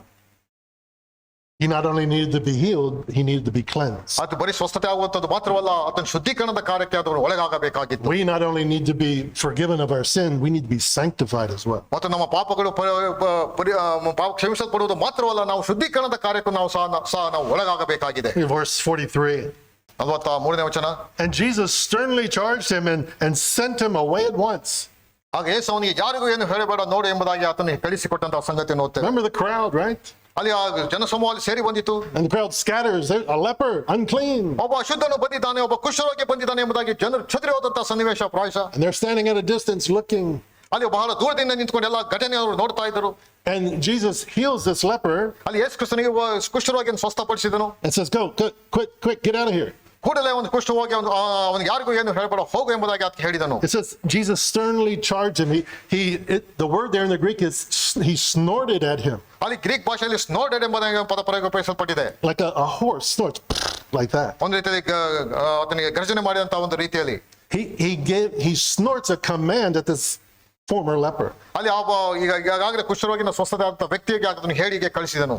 And there's a negative command, there's a positive command. ಒಂದು ರೀತಿ ನಕಾರಾತ್ಮಕವಾದಂತ ಆಜ್ಞೆ ಉಂಟು ಮತ್ತು ಸಕಾರಾತ್ಮಕವಾದಂತ ಒಂದು ಆಜ್ಞೆಶಾಲಿ ಉಂಟು. See that you say nothing to anyone, negative. ಅಲ್ಲಿ ಯಾವ ಸಂಗತಿಯನ್ನು ಒಬ್ಬರಿಗೆ ಹೇಳದೇ ಇದ್ರೆ ಅದು ನಕಾರಾತ್ಮಕವಾದಂತ ಒಂದು ಸಂಗತಿ. Positive, go show yourself to the priest. ನೀನು ಹೋಗಿ ನಿನ್ನ ಯಾಜಕರಿಗೆ ಮೈಯನ್ನು ತೋರಿಸು ಎನ್ನುವಂತದ್ದು ಸಕಾರಾತ್ಮಕವಾದಂತ ಒಂದು ಆಜ್ಞೆ ಅದಾಗಿದೆ. And all for cleansing the sacrifice that Moses commanded you. ಮತ್ತು ಅಲ್ಲಿ ಮೈ ತೋರಿಸಿ ಮೋಶೆಯು ನೇಮಕ ಮಾಡಿರುವುದನ್ನು ಅರ್ಪಿಸಿ ನಿನ್ನ ಶುದ್ಧಾಚಾರವನ್ನು ನೆರವೇರಿಸು ಎಂಬುದಾಗಿ ಆತನು ಹೇಳಿದನು. Why would Jesus do this? ಯಾಕೆ ಯೇಸು ಕ್ರಿಸ್ತನು ಈ ಮಾತುಗಳನ್ನು ಆತನಿಗೆ ಹೇಳಿದನು? He's already been mobbed, right, at Peter's house. ಈಗಾಗಲೇ ಅದು ಪೇತ್ರನ ಮನೆಯಲ್ಲಿ ಯಾವ ಸಂಗತಿಗಳು ನಡೆದಿದೆ. The whole village and everyone surrounding village, they all came and they just mobbed the house. ಈಗಾಗಲೇ ಅನೇಕ ದೊಡ್ಡ ಸಮೂಹ ಗುಂಪು ಪೇತ್ರನ ಮನೆಯಲ್ಲಿ ಅವರು ಬಂದು ಅದೆಲ್ಲ ದೊಡ್ಡ ಜನರ ಗುಂಪು ಪೇತ್ರನ ಮನೆಯನ್ನು ಆವರಿಸಿಕೊಂಡಿತ್ತು. He says, let's go somewhere else that I can preach. I'm not here to just heal. I'm here to preach. ನಾನು ಬರೀ ಸ್ವಸ್ಥತೆ ಮಾಡೋದಕ್ಕಾಗಿ ಬಂದಂತವನಲ್ಲ, ನಾನು ಸಂಗತಿ ಸುವಾರ್ತೆಯನ್ನು ಸಾರುವುದಕ್ಕಾಗಿ ನಾನು ಬಂದಂತವನು. And he just preaches the Sermon on the Mount. ಆ ಒಂದು ಪರ್ವತ ಪ್ರಸಂಗದಲ್ಲಿ ಆ ಒಂದು ಸ್ವಾರ್ಥ ಸಂಗತಿಗಳನ್ನು ಅಲ್ಲಿ ಪ್ರಸಂಗ ಮಾಡಿದನು. And this unclean person comes, this leper comes to him and is healed. ಅಲ್ಲಿ ಒಬ್ಬ ಅಶುದ್ಧನಾದಂತ ಒಬ್ಬ ಕುಷ್ಠರೋಗಿ ಬಂದನು, ಆತನನ್ನು ಸಹ ಅಲ್ಲಿ ದೇವರು ಯೇಸು ಕ್ರಿಸ್ತನು ಸ್ವಸ್ಥಪಡಿಸಿದನು. And now it's going to start all over again. ಈಗೆಲ್ಲ ಮತ್ತೆ ಪುನರಾರಂಭವಾಗುವಂತಹ ಸಂಗತಿಯನ್ನು ಇಲ್ಲಿ ನಾವು ನೋಡ್ತೇವೆ. And he's going to be prevented from doing what he came to do, preach the gospel, because people are going to mob him to be healed. ಅಲ್ಲಿ ಎಲ್ಲೂ ಸಹ ಜನರ ಗುಂಪು ಇದನ್ನು ಸ್ವಸ್ಥಪಡಿಸಿ ಎಂಬುದಂತ ಗುಂಪು ಬಂದಿತ್ತು. ಅಲ್ಲಿ ತಾನು ಮಾಡುವಂತ ಕಾರ್ಯವನ್ನು ಅಡ್ಡಿಪಡಿಸುವಂತಹ ಸಂಗತಿ ಆಗಿತ್ತು. ಆ ಸಮಯದಲ್ಲಿ ನಾನು ಸ್ವಾರ್ಥ ಸಾರುವುದಕ್ಕಾಗಿ ಬಂದೆನು ಎಂಬುದಾಗಿ. So he gives this man a command. He snorts a command at him. ಇಲ್ಲಿ ಆತನಿಗೆ ಒಂದು ಅಪ್ಪಣೆಯನ್ನು ಅಲ್ಲಿ ಕೊಟ್ಟಂತಹ ಸಂಗತಿಯನ್ನು ನಿದರ್ಶನ ನಾವು ನೋಡ್ತೇವೆ. Get out of here. ಇಲ್ಲಿ ನೀನಿಂದ ಹೊರಟು ಹೋಗು, ಹೋಗು. And why would he do that? ಯಾಕೆ ಆ ಸಂಗತಿಗಳನ್ನ ಆತನು ಹೇಳಿದನು? One reason might be because the guy just called him Lord, right? Or Matthew and Luke, he says, Lord, if you're willing, you can heal me. ಯಾಕೆ ಎಂಬುದಾಗಿ ಹೇಳಿದ್ರೆ ಒಂದು ಕಾರಣ ಯಾಕೆ ಎಂಬುದಾಗಿ ಹೇಳಿದ್ರೆ ಕರ್ತನೆ ನೀನು ಮನಸ್ಸು ಮಾಡಿದ್ರೆ ನಾನು ಸ್ವಸ್ಥ ಮಾಡಬಲ್ಲೆ ಎಂಬುದಾಗಿ ಆತನು ಹೇಳಿದನು. Didn't Jesus say, just in the Sermon on the Mount, right? Many will come to me in that day saying, Lord, Lord, did we not cast out demons in your name? Didn't we do mighty wonders in your name? And I'll say to them, depart from me because I never knew you. ಯಾಕೆಂಬುದಾಗಿ ಈಗಾಗಲೇ ಸ್ವಲ್ಪ ಸಮಯದ ಹಿಂದೆ ಪರ್ವತ ಪ್ರಸಂಗದಲ್ಲಿ ಆತನು ಅಲ್ಲಿ ಪರ್ವತ ಪ್ರಸಂಗ ಮಾಡುತ್ತಾ ಅನೇಕರು ನನ್ನ ಹೆಸರಲ್ಲಿ ಸ್ವಾಮಿ ಸ್ವಾಮಿ ಎಂಬುದಾಗಿ ಹೇಳಿ ನಿನ್ನ ಹೆಸರಿನಲ್ಲಿ ನಾವು ರೋಗಗಳನ್ನು ಸ್ವಸ್ಥ ಮಾಡಲಿಲ್ಲ, ಅನೇಕ ಸೂಚಕ ಕಾರ್ಯಗಳನ್ನು ಮಾಡಲಿಲ್ಲ ಎಂಬುದಾಗಿ ಅನೇಕರು ನನ್ನ ಬಳಿಗೆ ಬಂದು ಹೇಳುವಂತವರಾಗಿದ್ದಾರೆ. ಆದರೆ ನಾನು ಅವರಿಗೆ ಹೇಳುವಂತಹ ಒಂದು ಮಾತು, ನಿನ್ನ ಗುರುತು ನನಗೆ ಗೊತ್ತಿಲ್ಲ, ಹೊರಟು ಹೋಗು ಎಂಬುದಾಗಿ ನಾನು ಹೇಳ್ತೇನೆ ಎಂಬುದಾಗಿ ಹೇಳಿದಂತಹ ಮಾತು ಈಗಾಗಲೇ ಅದಾಗಿತ್ತು. Now he has a man coming to him calling him Lord. ಆದ್ರೆ ಈಗ ಒಬ್ಬ ಕುಷ್ಠರೋಗಿ ಬಂದು ಆತನೇ ಕರ್ತನೆ ಒಡೆಯನು ಎಂಬುದಾಗಿ ಆತನು ಸಂಬೋಧಿಸುತ್ತಿದ್ದಾನೆ. And he gives him a command. ಈಗ ಅಲ್ಲಿ ಆತನು ಒಂದು ಅಪ್ಪಣೆಯನ್ನು ಆತನು ಕೊಡ್ತಿದ್ದಾನೆ. Okay, you call me Lord, let's see if you will obey my command. ಆದ್ರೆ ನೀನು ನನಗೆ ಒಡೆಯನು ಎಂಬುದಾಗಿ ಕರೀತಾ ಇದ್ದೆ, ಆದ್ರೆ ನೀನು ನನ್ನ ಆಜ್ಞೆಯನ್ನು ಪರಿಪಾಲಿಸ್ತಾ ಇಲ್ಲವೋ ನಾನು ನಿನ್ನನ್ನು ನೋಡುತ್ತೇನೆ. Remember Jesus said in the upper room discourse, if you love me, you'll keep my commandments. ಆತನ ಮೇಲಂತಸ್ತಿನ ಕೋಣೆಯಲ್ಲಿ ಹೇಳಿದಂತ ಮಾತು, ನೀನು ನನ್ನನ್ನು ಪ್ರೀತಿಸಿದ್ದೆ ಆದರೆ ನನ್ನ ಆಜ್ಞೆಗಳನ್ನು ಕೈಕೊಂಡು ನೀನು ನಡೆಯುತ್ತಿ. John 14. ಯೋಹಾನ ಬರೆದ 4ನೇ ಅಧ್ಯಾಯದಲ್ಲಿ ಓದುತ್ತೇವೆ. So maybe it was that. ಆ ಒಂದು ಸಂಗತಿಯನ್ನು ನಾವು ಇಲ್ಲಿ ನೋಡ್ತೇವೆ. Well, he tells us why, right? In the same verse, in verse 44, for a proof to the priest. ಅಲ್ಲಿ ನೀನು ಒಂದು ಯಾಜಕರ ಬಳಿಗೆ ಹೋಗಿ ಒಂದು ಸಾಕ್ಷೀಕರಿಸೋದಕ್ಕೋಸ್ಕರವಾಗಿ ನಿನ್ನ ಮೈಯನ್ನು ತೋರಿಸು. I want to be able to show the priest that I am who I say I am. ನಾನು ಯಾಜಕರಿಗೂ ಸಹ ಇದರ ಮುಖಾಂತರವಾಗಿ ನಾನು ಯಾರು ಎಂಬುದನ್ನು ಸಾಬೀತುಪಡಿಸೋದಕ್ಕಾಗಿ ಕಾರ್ಯವನ್ನು ಆತನು ಮಾಡಿದನ್ನು ನೋಡ್ತೇವೆ. You see that others can just forget about it, but the priests, they actually have to evaluate this guy. ಅನೇಕರು ಇದರ ಕುರಿತಾಗಿ ಮರೆತು ಬಿಡಬಹುದು, ಆದರೆ ಯಾಜಕರು ನಾನು ಮಾಡಿದಂತಹ ಒಂದು ಕಾರ್ಯವನ್ನು ಅವರು ಸೂಕ್ಷ್ಮವಾಗಿ ಅವರು ಪರಿಶೀಲಿಸಬೇಕಾಗಿದೆ. And they have to put him away for 7 days and bring him out and evaluate him again. ಆತನು 7 ದಿನ ಅವರನ್ನು ಒಬ್ಬ ಕುಷ್ಠರೋಗಿಯನ್ನು ಪ್ರತ್ಯೇಕವಾಗಿಟ್ಟು ಮತ್ತೆ ಆತನು 7 ದಿನದ ನಂತರ ಆತನು ಕರೆದುಕೊಂಡು ಬಂದು ಅವರನ್ನು ಸಂಪೂರ್ಣವಾಗಿ ಆ ವ್ಯಕ್ತಿಯನ್ನು ಪರೀಕ್ಷಿಸಬೇಕು. And if he's healed, they got to sacrifice the bird and put the blood and the hyssop, and they got to write a certificate of healing, or of a certificate that he's no longer, that he's cleansed, right? A certificate of cleansing. ಬೆಳವಕ್ಕಿಯನ್ನು ತಂದು ಅದನ್ನು ವಧಿಸಿ ಅದರ ರಕ್ತವನ್ನು ಚಿಮುಕಿಸಿ ಹಿಸೋಪ್ ಬೆರಳನ್ನು ಉಪಯೋಗಿಸಿ ಎಲ್ಲಾ ಸಂಸ್ಕಾರಗಳನ್ನು ಮಾಡಿ ಈತನು ಶುದ್ಧನು ಎಂಬುದಾಗಿ ಅವರು ಘೋಷಣೆ ಮಾಡಬೇಕಾಗಿತ್ತು. But the man doesn't do that. He disobeys. ಆದರೆ ಆತ ಸಂಗತಿಯನ್ನು ಮಾಡದೇ ಇಲ್ಲ ಎಂಬುದಾಗುತ್ತೇವೆ. And as a result of that, we see that it took years. It took until Acts chapter 6, verse 7, where it says, and a great many priests were becoming obedient to the faith. ಅದಾದ ನಂತರ ಅಪೊಸ್ತಲರ ಕೃತ್ಯ 6ನೇ ಅಧ್ಯಾಯಕ್ಕೆ ಬಂದಾಗ ನಾವು ನೋಡುವಂತರಾಗಿದ್ದೇವೆ, ಅನೇಕ ಯಾಜಕರು ಅಲ್ಲಿ ಆತನ ಆಜ್ಞೆಗೆ ವಿಧೇಯರಾದರು ಎಂಬುದಾಗಿ ಓದುತ್ತೇವೆ. If this guy would have just obeyed what Jesus said, the priest would have had the message years earlier. ಅಲ್ಲಿ ಪ್ರಾಯಶಃ ಇದಕ್ಕೆ ಆತನ ವಿಧೇಯನಾಗಿದ್ದೇ ಆಗಿದ್ರೆ ಯಾಜಕರು ಆ ಒಂದು ಸಂಗತಿ ಅನೇಕ ವರ್ಷಗಳ ಮೊದಲೇ ಈ ಸಂಗತಿಯನ್ನು ಗಮನಿಸಬಹುದಾಗಿತ್ತು. But the leper was disobedient. ಆದರೆ ಆತನು ಅವಿಧೇಯನಾಗಿದ್ದನು, ಆ ಕುಷ್ಠರೋಗಿ ಅವಿಧೇಯನಾಗಿದ್ದನು. Verse 45. 45ನೇ ವಚನ. And he went out and began to talk freely about it and to spread the news. ಆದರೆ ಅವನು ಹೊರಟು ಹೋಗಿ ಆ ಸಂಗತಿಯನ್ನು ಬಹಳವಾಗಿ ಸಾರಿ ಹಬ್ಬಿಸಿದ್ದರಿಂದ ಯೇಸು ಬಹಿರಂಗವಾಗಿ ಇನ್ನು ಯಾವ ಊರೊಳಕ್ಕೆ ಹೋಗಲಾರದೆ ಹೊರಗೆ ಅಡವಿಯ ಸ್ಥಳಗಳಲ್ಲಿ. Just the opposite of what Jesus told him to do. ಯೇಸು ಕ್ರಿಸ್ತನು ಯಾವ ಸಂಗತಿಗಳನ್ನು ಹೇಳಿದನೋ ಅದಕ್ಕೆ ವಿರುದ್ಧವಾದಂತಹ ಸಂಗತಿಯನ್ನು ಈತನು ಮಾಡಿದಂತಹ ಸಂಗತಿಯನ್ನು. See that you tell no one. ನೀನು ಯಾರಿಗೂ ಸಹ ಸಂಗತಿಯನ್ನು ಹೇಳಬೇಡ ಎಂಬುದಾಗಿ ಹೇಳಿ ಕಳಿಸಿದ್ದನು. Go to the priest. ಯಾಜಕನ ಬಳಿಗೆ ಹೋಗಿ ನಿನ್ನ ಮೈಯನ್ನು ತೋರಿಸು. He didn't do it. ಆದ್ರೆ ಅದನ್ನು ಆತನು ಮಾಡಲಿಲ್ಲ. What was the result? ಅದರ ಒಂದು ಪರಿಣಾಮ ಏನಾಯ್ತು? 45b. 45ನೇ ವಚನ. So that Jesus could no longer openly enter a town, but was out in desolate places. ಯೇಸು ಬಹಿರಂಗವಾಗಿ ಇನ್ನು ಯಾವ ಊರೊಳಕ್ಕೂ ಹೋಗಲಾರದೆ ಹೊರಗೆ ಅಡವಿಯ ಸ್ಥಳಗಳಲ್ಲಿ ಇದ್ದನು. Put it simply, this lepers' disobedience, former lepers' disobedience, was a hindrance to the gospel.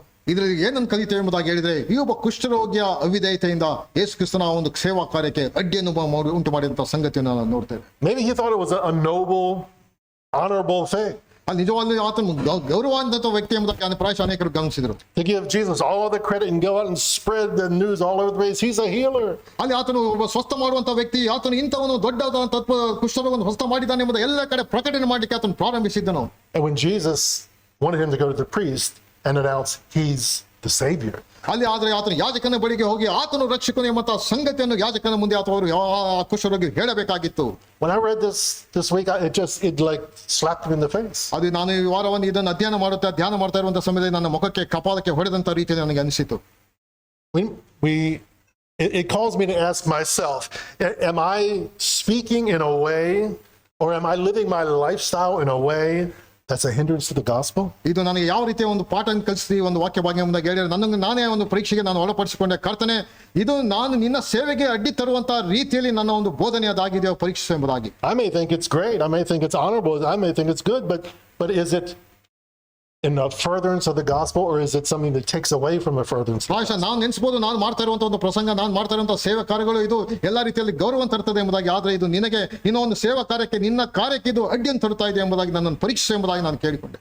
Instead of me obediently walking in the Spirit, ಅದಕ್ಕೆ ವ್ಯತಿರಿಕ್ತವಾಗಿ ಕರ್ತನೆ ಆತ್ಮನಿಂದ ನಡೆಸಲ್ಪಟ್ಟವನಾಗಿ ಸಂಪೂರ್ಣವಾಗಿ ವಿಧೇಯತೆಯಿಂದ ನಡೆಯುವಂತ ಸಹಾಯ, so that I produce fruit for the Father's glory, ಅದೇ ಕರ್ತನ ಮಹಿಮೆಗೋಸ್ಕರವಾಗಿ ನಾನು ದೇವರಾತ್ಮನ ಫಲಗಳನ್ನು ಕೊಡುವಾಗ ನನಗೆ ಸಹಾಯ ಮಾಡು. letting the word of Christ dwell in me richly, ದೇವರಾತ್ಮನು ಸಂಪೂರ್ಣವಾಗಿ, ದೇವರ ವಾಕ್ಯ ಸಂಪೂರ್ಣವಾಗಿ ಯಥೇಚ್ಛವಾಗಿ ನನ್ನಲ್ಲಿ ವಾಸವಾಗಿ ನನಗೆ ಸಹಾಯ ಮಾಡು. so that when I read His word and I see His commands, that I obey them, ದೇವರ ವಾಕ್ಯವನ್ನು ಓದ್ತಾ ಇರುವಾಗ ಅಲ್ಲಿ ನೀನು ಕೊಟ್ಟಂತ ಅಪ್ಪಣೆಗಳನ್ನು ಅಕ್ಷರಶಃ ನಾನು ಪರಿಪಾಲಿಸುವಾಗ ನನಗೆ ಸಹಾಯ ಮಾಡು. instead I walk in disobedience. ಕರ್ತನೆ, ಆ ರೀತಿಯಾಗಿ ಅವಿಧೇಯತೆಯಿಂದ ನಡೆಯದ ಹಾಗೆ ನಾನು ನಿಯಂತ್ರಿಸು. And I interpret God's word in a way that allows me to fulfill my needs and my desires and my agenda in my own life. ಮತ್ತು ನನ್ನ ಒಂದು ಜೀವಿತದಲ್ಲಿ ನನ್ನ ಒಂದು ಆಶೆಗಳು, ನನ್ನ ಒಂದು ಸ್ವ ಇಚ್ಛೆಗೋಸ್ಕರವಾಗಿ, ಸ್ವಾರ್ಥಕ್ಕೋಸ್ಕರವಾಗಿ ನಿನ್ನ ವಾಕ್ಯವನ್ನು ದುರುಪಯೋಗ ಪಡಿಸಿಕೊಳ್ಳೋದು ಹಾಗೆ ನನಗೆ ಸಹಾಯ ಮಾಡು. Twisting and distorting God's word ದೇವರ ವಾಕ್ಯ ನನ್ನ ಅನುಕೂಲಕ್ಕೆ ತಕ್ಕಂತೆ ಅದನ್ನು ಉಪಯೋಗಿಸಿಕೊಳ್ಳೋದು ಹಾಗೆ ನನಗೆ ನಿಯಂತ್ರಿಸು. just because it's convenient for me. ಯಾಕೆ ಇದು ನನಗೆ ಅನುಕೂಲವಾಗ್ತದೆ ಆ ಒಂದು ಕಾರಣಕ್ಕೋಸ್ಕರವಾಗಿ ಆ ರೀತಿಯಾಗಿ ಮಾಡದ ಹಾಗೆ ಮಾಡು. And it's a detriment to the gospel. ಅದು ದೇವರ ಸುವಾರ್ತೆಗೆ ಅದು ಅಡ್ಡಿಯನ್ನು ತರುವಂತಹ ಸಂಗತಿ ಇದಾಗಿದೆ. I've been guilty of that. ನಿಜವಾಗಿ ಅದು ನನಗೆ ಒಂದು ರೀತಿ ಚುಚ್ಚುವಂತಹ ಒಂದು ಸಂಗತಿ ಇದಾಗಿದೆ. Maybe if you really consider and be honest with yourself, you've been guilty of that as well. ಪ್ರಾಯಶಃ ನಾವು ಸಹ ಇದನ್ನು ನಮಗೆ ನಾವು ಒಳಪಡಿಸಿಕೊಂಡಾಗ ಅದು ನಮಗೆ ಮನಸ್ಸಾಕ್ಷಿಗೆ ಚುಚ್ಚುವಂತದ್ದಾಗಿದೆ. Just in conclusion, ನಾವು ಸಂಪೂರ್ಣ ಮಾಡುವ ಹಾಗೆ, interestingly, Mark's final statement here that Jesus was entering the city and he was perfectly pure and holy. ಅಲ್ಲಿ ಇದು ಕಡೆಯದಾಗಿ ಮಾರ್ಕನಲ್ಲಿ ಸಂಕ್ಷಿಪ್ತದಲ್ಲಿ ಸಮಾಪ್ತಿ ಮಾಡುವಂತ ಸಮಯದಲ್ಲಿ ಯೇಸು ಕ್ರಿಸ್ತನು ಆ ಒಂದು ಪಟ್ಟಣವನ್ನು ಪ್ರವೇಶ ಮಾಡ್ತಿದ್ದಾನೆ ಆ ಒಂದು ಸಮಯದಲ್ಲಿ ಎಂಬುದಾಗಿ ಅಲ್ಲಿ ಓದ್ತೇವೆ. And an unclean leper comes to him and is cleansed with his touch. ಅಲ್ಲಿ ಅಶುದ್ಧನಾದಂತಹ ಒಬ್ಬ ಕುಷ್ಠರೋಗಿ ಬಂದು ಅಲ್ಲಿ ಶುದ್ಧೀಕರಣಕ್ಕೆ ನಡೆಸಲ್ಪಟ್ಟಂತ ಸಂಗತಿ. But as a result of this former leper's disobedience, the gospel was hindered. ಆದರೆ ಆತನ ಶುದ್ಧತೆ ಹೊಂದಿದಂತಹ ಒಬ್ಬ ಕುಷ್ಠರೋಗಿಯ ಅವಿಧೇಯತೆಯಿಂದ ಯೇಸು ಕ್ರಿಸ್ತನ ಸುವಾರ್ಥ ಕಾರ್ಯಕ್ಕೆ ಅಡ್ಡಿಯನ್ನು ಉಂಟು ಮಾಡುವಂತಹ ಸಂಗತಿಯನ್ನು ಸಾಲಿ ಓದುತ್ತೇವೆ. Because Jesus could no longer enter his city. ಯಾಕೆಂಬುದಾಗಿ ಹೇಳಿದ್ರೆ ಆತನು ಅಲ್ಲಿ ಓದುವಂತರಾಗಿದೆ, ಯಾವ ಊರೊಳಕ್ಕೂ ಹೋಗಲಾರದಂತ ಒಂದು ಸ್ಥಿತಿಯಲ್ಲಿ ಯೇಸು ಕ್ರಿಸ್ತನಿಗೆ ಅದು ಬಂದಿತ್ತು. And preach a sermon because that's why he came. ಅಲ್ಲಿ ಆತನು ಬಂದಂತ ಉದ್ದೇಶ ಸುವಾರ್ತೆಯನ್ನು ಸಾರುವುದಕ್ಕೋಸ್ಕರವಾಗಿ ಅವನ ಸುವಾರ್ತೆಯನ್ನು ಸಾರದಂತ ರೀತಿಯಾಗಿ ಅಡ್ಡಿಯನ್ನು ಪಡಿಸುವಂತಹ ಒಂದು ಸಂಗತಿ ಅದಾಗಿತ್ತು. But you know, it's almost like Jesus traded places with this leper. ಅಲ್ಲಿ ಆತನು ಈ ಸಂಗತಿ ಕುಷ್ಠರೋಗಿಯ ಮುಖಾಂತರವಾಗಿ ಸಂಗತಿ ಅಲ್ಲಿ ನಾವು ನೋಡ್ತೇವೆ. The leper was an outcast. ಆ ಒಬ್ಬ ಕುಷ್ಠರೋಗಿ ಆತನು ಪಾಳೆಯನ್ನು ಆಚರಿಸಲ್ಪಟ್ಟಂತ ವ್ಯಕ್ತಿ ಆತನಾಗಿದ್ದನು. He had to stay in desolate places ಆತನು outside the ಅತ್ಯಂತ city. ಏಕಾಂತವಾಗಿ ಮತ್ತೊಂದು ಕಡೆಯಲ್ಲಿ ಆತನು ಇರಬೇಕಾಗಿತ್ತು. And now he comes into a city. ಈಗ ಆತನು ಪಟ್ಟಣಕ್ಕೆ ಅಲ್ಲಿ ಬಂದಿದ್ದಾನೆ. And he's healed by Jesus. ಆತನು ಯೇಸು ಕ್ರಿಸ್ತನಿಂದ ಸ್ವಸ್ಥತೆ ಹೊಂದಿದನು, Cleansed. ಶುದ್ಧೀಕರಿಸಿದ ಕಾರಣಕ್ಕೆ Jesus was in the city. ಆ ಯೇಸು ಕ್ರಿಸ್ತನ ಪಟ್ಟಣದಲ್ಲಿ ಆತನು ಇದ್ದಾನೆ. But because of the disobedience of the leper, ಆದ್ರೆ ಆ ಕುಷ್ಠರೋಗಿಯ ಅವಿಧೇಯತೆಯಿಂದ he ended up in desolate places, unable to enter the cities. ಅಲ್ಲಿ ಆತನ ಪಟ್ಟಣ ಒಳಗೆ ಪ್ರವೇಶ ಮಾಡದೆ ಆತನ ಅಡವೇರಿಗೆ ಹೋಗಬೇಕಂತ ಒಂದು ಪ್ರಮೇಯ ಅಲ್ಲಿ ಉದ್ಭವಿಸಿತು. And as bad as this may seem, ಪ್ರಾಯಶಃ ಅತ್ಯಂತ ಒಂದು ರೀತಿಯಲ್ಲಿ ಕೆಟ್ಟದಾಗಿ ನಮಗೆ ಕಾಣಬಹುದು. sometimes God uses our disobedience and he uses what Satan means for evil and he turns it to good. ಆದ್ರೆ ಅನೇಕ ಬಾರಿ ನಮ್ಮ ಅವಿಧೇಯತೆಯನ್ನು ದೇವರು ನಮ್ಮ ಒಳಿತಿಗಾಗಿ ಸೈತಾನನು ಮತ್ತೊಂದು ಕಾರ್ಯ ಮಾಡುವಾಗಲೂ ಸಹ ತನ್ನ ಗಣಕ್ಕೋಸ್ಕರವಾಗಿ ಮತ್ತೊಂದು ರೀತಿಯಲ್ಲಿ ಆತನು ಕಾರ್ಯ ಮಾಡುವಂತನಾಗಿದ್ದಾನೆ. Yeah, we were spiritual lepers as well. ನಾವು ಸಹ ಒಂದು ರೀತಿಯಲ್ಲಿ ಆತ್ಮಿಕವಾದಂತಹ ಕುಷ್ಠರೋಗಿಗಳನ್ನು ಆಗಿದ್ದೆವು. Separated from the presence of God because of our sin. ನಮ್ಮ ಒಂದು ಪಾಪಗಳ ದೆಸೆಯಿಂದ ದೇವರ ಒಂದು ಪ್ರಸನ್ನತೆಯಿಂದ ದೂರ ಮಾಡಲ್ಪಟ್ಟವರಾಗಿದ್ದೆವು. outside the family of God, ದೇವರ ಒಂದು ಕುಟುಂಬಕ್ಕೆ ಸೇರಿದಂಥವ್ರು ನಾವಾಗಿದ್ದೆವು, unclean. ಅಶುದ್ಧರಾಗಿದ್ದೆವು. The only way that we could be brought back into the presence of God ದೇವರ ಪ್ರಸನ್ನತೆಗೆ ಬರುವಂತ ಒಂದೇ ಒಂದು ಮಾರ್ಗ ಹೇಗೆ ಎಂಬುದಾಗಿ ಹೇಳಿದ್ರೆ, was if Jesus left the presence of God, ದೇವರ ಪ್ರಸನ್ನತೆಯನ್ನು ಆತನು ಬಿಟ್ಟಂತ ಒಂದು ಕಾರಣದಿಂದ ನಾವು ದೇವರ ಪ್ರಸನ್ನತೆಗೆ ಬರುವ ಹಾಗೆ ಅದು ಮಾರ್ಗವಾಯಿತು. came to this earth as a human being, ಆತನು ಈ ಲೋಕಕ್ಕೆ ನರಾವತರಿಸಿ ಆತನು ಲೋಕಕ್ಕೆ ಬಂದನು, provide cleansing for us on the cross. ಕರುವಾದ ಶಿಲುಬೆಯಲ್ಲಿ ನಮಗೆ ಆ ಶುದ್ಧೀಕರಣದ ಒಂದು ಕಾರ್ಯವನ್ನು ಒದಗಿಸಿಕೊಟ್ಟನು. Jesus was forsaken, treated like an outcast, ಅಲ್ಲಿ ಆತನು ಕೈ ಬಿಡಲ್ಪಟ್ಟನು, ಆತನು ಒಂದು ಪಾಳೆಯಿಂದ ಆಚೆ ಆತನು ಹಾಕಲ್ಪಟ್ಟನು, so that we could be accepted into the presence of God. ದೇವರ ಪ್ರಸನ್ನತೆಗೆ ನಾವು ಸ್ವೀಕಾರ ಹೊಂದುವ ಹಾಗೆ ಆತನು ಪಾಳೆಯಿಂದ ಆಚೆ ಹಾಕಲ್ಪಟ್ಟನು. So Jesus is still trading places with sinners, with lepers, spiritual lepers. ಇಂದು ಸಹ ಆತನು ಕುಷ್ಠರೋಗಿಗಳು ಪಾಪಿಗಳಿಗೋಸ್ಕರವಾಗಿ ಆತನು ಬದಲಿನ ವ್ಯವಸ್ಥೆಯನ್ನು ಮಾಡುವಂತವನಾಗಿದ್ದಾನೆ. Let's close in prayer. Father, we thank you that you loved us so much that you were willing to send your son to come and take our place, that our sins were placed on him on the cross, and that he placed his righteousness upon us, and we're clothed in a robe of righteousness, and we're able to enter into your presence and make our requests known to you boldly, and we can call you Father, and you say that we are family members now, that we're heirs and co-heirs with Jesus Christ, sons of God. We just thank you for that. We can't wrap our heads around that, how you could do such a thing for sinful, outcast, unclean people like us. But you did it, and you're still doing it today. We pray that you would call to yourself those whom you're cleansing and redeeming for your kingdom. In Jesus' name. Amen.